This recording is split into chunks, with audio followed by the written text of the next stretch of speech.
What we rep, Lafayette Jeff, Broncos, let's go. All cash, no brakes, LJ for air, let's play. What we rep, Lafayette Jeff, Broncos, let's go.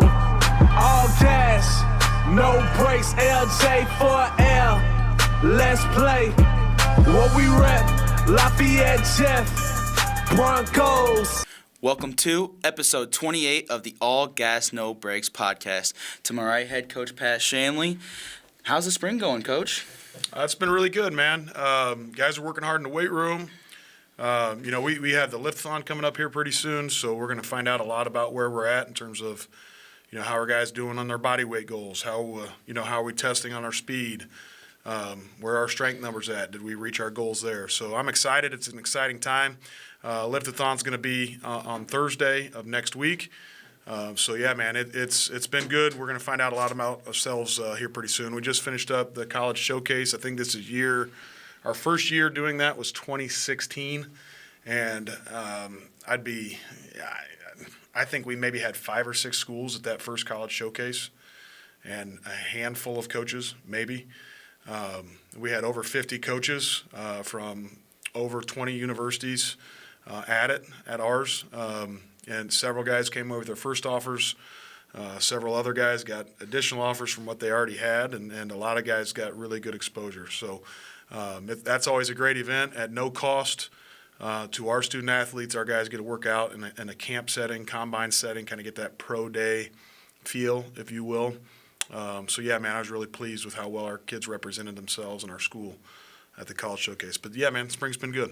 I remember my first college showcase, and UT was out there, but the better orange, University of Tennessee. That was super cool. I just remember it was like it was yesterday, but, now I'm outgoing, so kind of seeing those kids that now, like, growing up through the program, seeing, like, Chris Hardy and Gerald really kill it at that type of stuff, just it's nice to see, Yeah, man. Yeah, so a lot of people have gotten over the years, gotten their first offer at that showcase, and you start to see guys recruiting start to take off. But, and it's not just about the big schools. Madden, was kind of in a high-pressure situation with a lot of eyes on him, and he drilled a 52-yard field goal the other day at our college showcase. So, wow. And came away with his first offer from Franklin College. So, Keyshawn Burns got his first offer from Franklin College. And, there's, Wabash is there, Butler's there, Dayton's there, Valpo's there. DePaul, I don't know if I mentioned DePaul, but a lot of these that are really high academic schools, we've had Ivy Leagues that have attended our college days before. So it's really neat, and it hits such a wide variety in terms of skill. You're going to have the high major Division I's at it, and you've got the Division III schools there as well. I think people recognize that, we've got some players at Lafayette Jeff that are going to come in prepared and help their programs compete. It's been really cool seeing that grow and develop over the years. Cool for our student athletes and the opportunities it creates for them. So what is the programming looking like for the last, 2-ish weeks here, the school year left? In class? I know it's you always said it's scary, right? So what are the kind of nerves going in the last couple of weeks here looking like? So in terms of what's taking place in class, OGD does a really good job of separating, who's got contests, who's got competitions, who our spring sport athletes are, who's off-season training right now, and he programs accordingly for those guys and really takes care of those guys.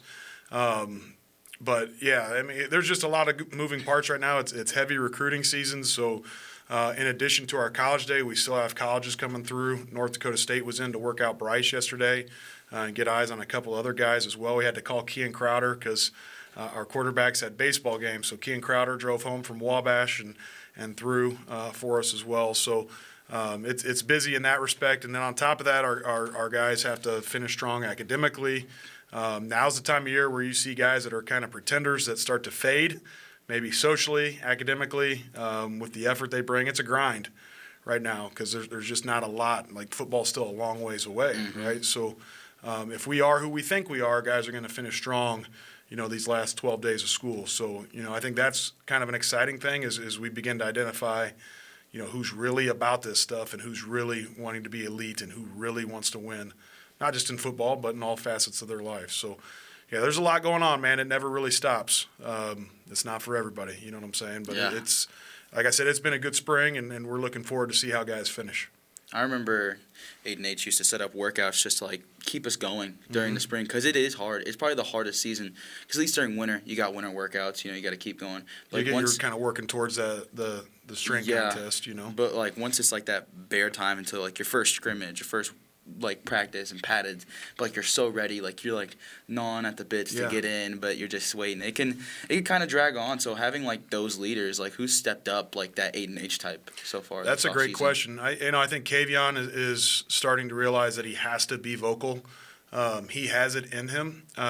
Like most kids, it was difficult for Aiden to sometimes it's not comfortable to tell your peer, we're not doing it right, we need to do it this way. Kairos at times, there was times where he kind of got worn out with having to hold guys accountable. But I think Kavion's got it in him. He has that right mix of being able to put his arm around somebody, but also get on them and tell them the truth, and not necessarily tell them what they want to hear, but tell them what they need to hear.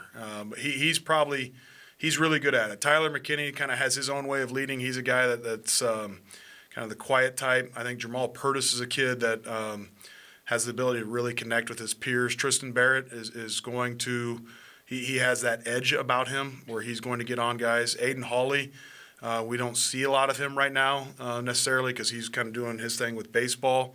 But he's a kid that we're going to need to really step up and lead. Those are the few that kind of just off the top of my head, but there's going to be more. There's going to be some juniors that really need to step up and lead and be a little bit more vocal. Last year we had a big senior class. This year we're looking at 21, 22 seniors, so it's a smaller group. So there's going to be more opportunity and more of a need for our rising juniors to step up and lead too. So, I know, again, I'm not giving a lot of specific answers there, but, Kavion has to be that dude for us.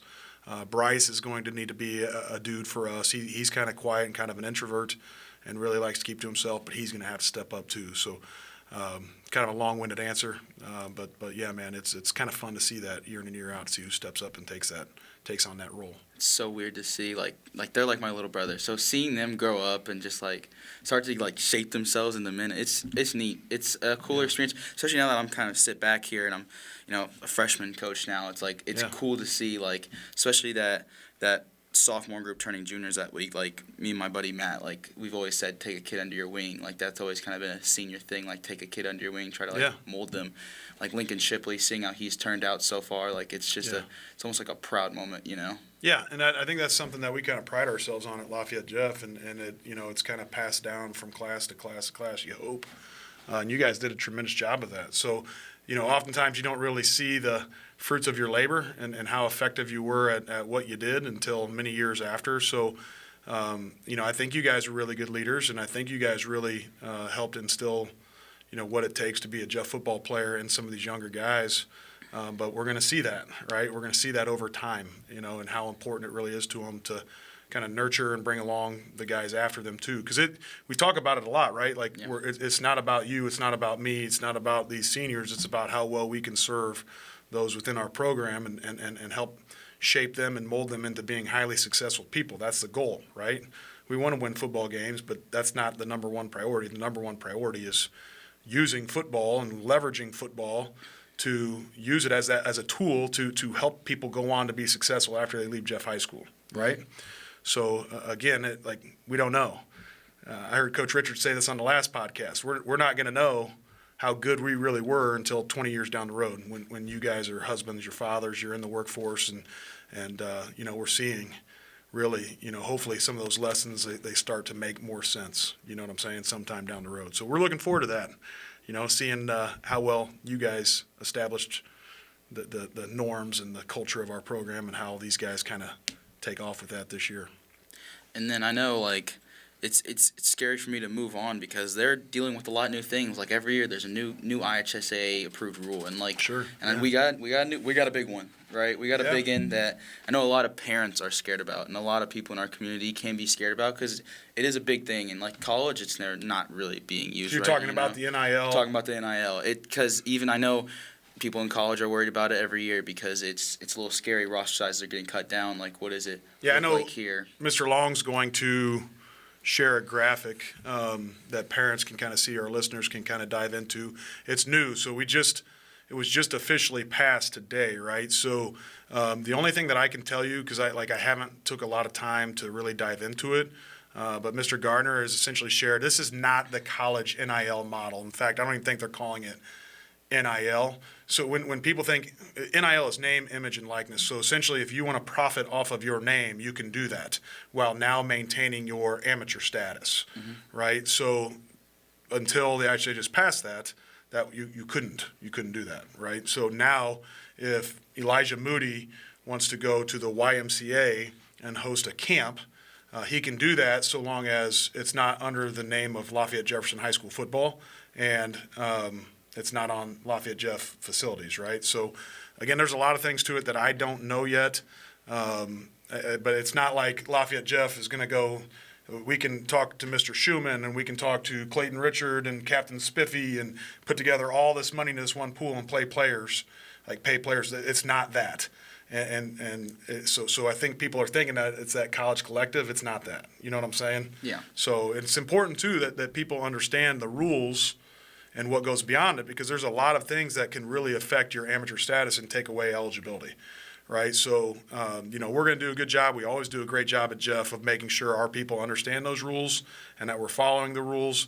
And I look forward to diving into it more. And hopefully, if you got a kid like Aiden H. and Bob Rorman wants to pay him to do a commercial, giddy up. Let that kid make a few bucks. You know what I'm saying? No doubt. I think it's cool.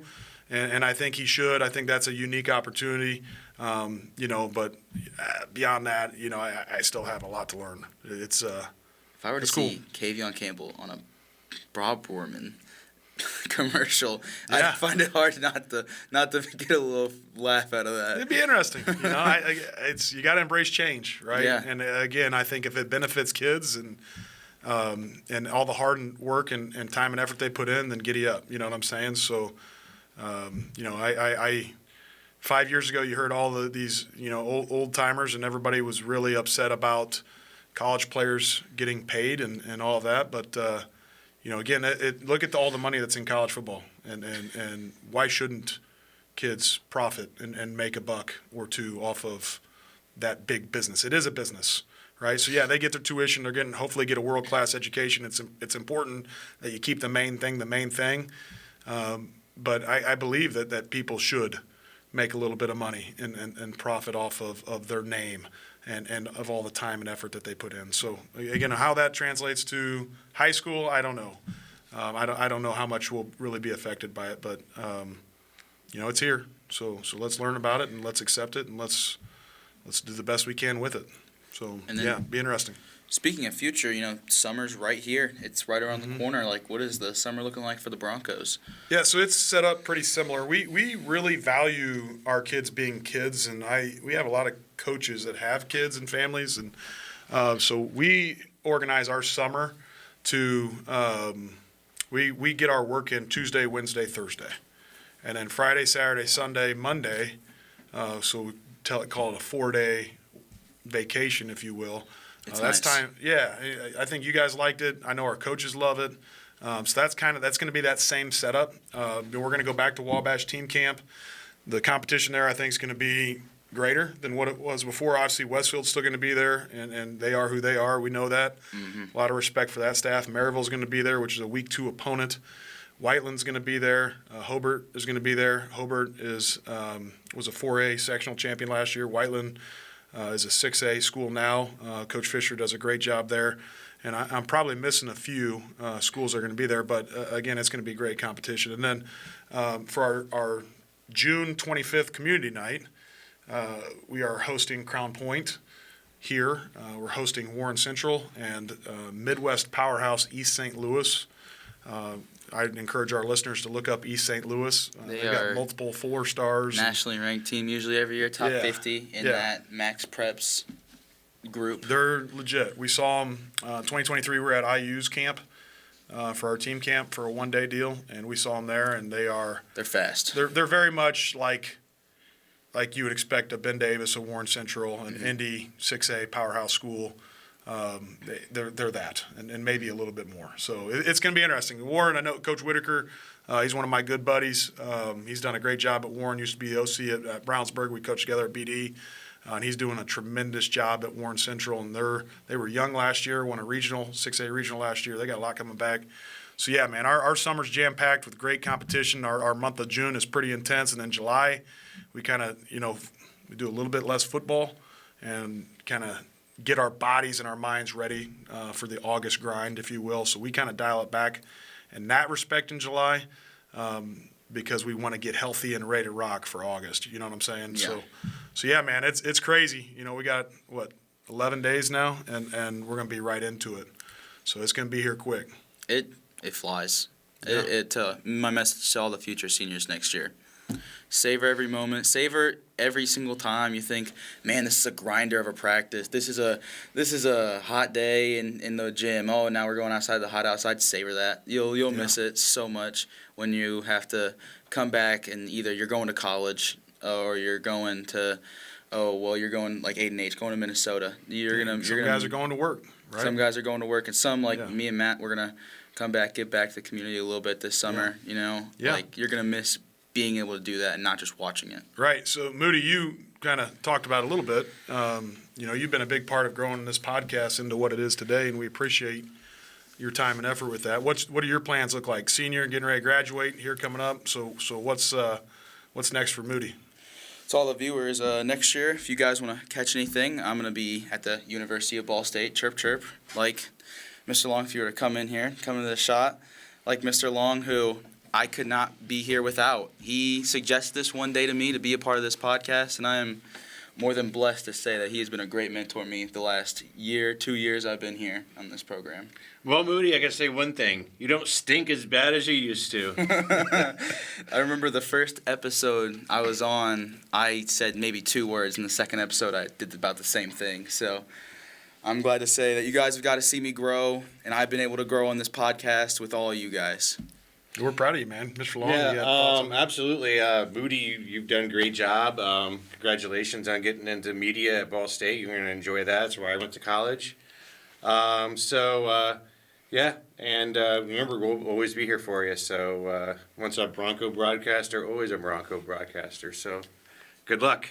Thank you. Yeah, Moody. Happy for you, man. Proud of you. But you'll be around all summer helping us out, coaching some football as well, right? Yes, sir. Yeah. I will still be at Broncolandia for at least another 2 months guaranteed. That'll be nice to be able to coach with my best friend Matt. Shout out Matt Adams. Shout out the Adams family. Always been a big support. Yep. When you're at Ball State, what exactly are you going to be doing? Like as far as like media stuff, you're going to try to get involved with the football team and stuff like that, or? Yeah, sports communication, and I think they're really big on Instagram right now. So I'm hoping that they can give me a sideline gig for football this upcoming year, which I know probably hard, but I'm willing to work. Coach Shanley gave me that work and never be a loser and always win type of mentality. So I'm ready to outwork whoever's in front of me.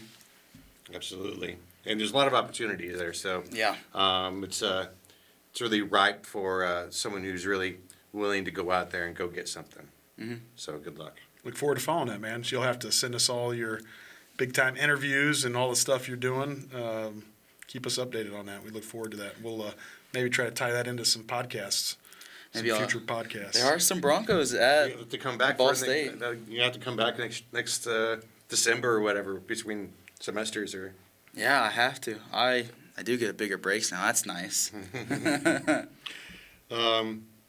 Well, this is the last episode of this year till next August. So that's so to our audience. What do you got to say to our audience till next year? Thank you guys for viewing the podcast. It was a great year, a lot of success. Obviously, another sectional title under the belt there, back-to-back, and back-to-back conference winners right there. And obviously, biggest recruit in school history, A&H. Good job for signing on to Minnesota. And one last, Moody 5 here. 5, 4, 3, 2, 1. Go Broncos! What we rep, Lafayette Jeff, Broncos, let's go. All cash, no breaks, LJ for air. Let's play. What we rep, Lafayette Jeff, Broncos, let's go. All cash, no breaks, LJ for air. Let's play. What we rep, Lafayette Jeff, Broncos.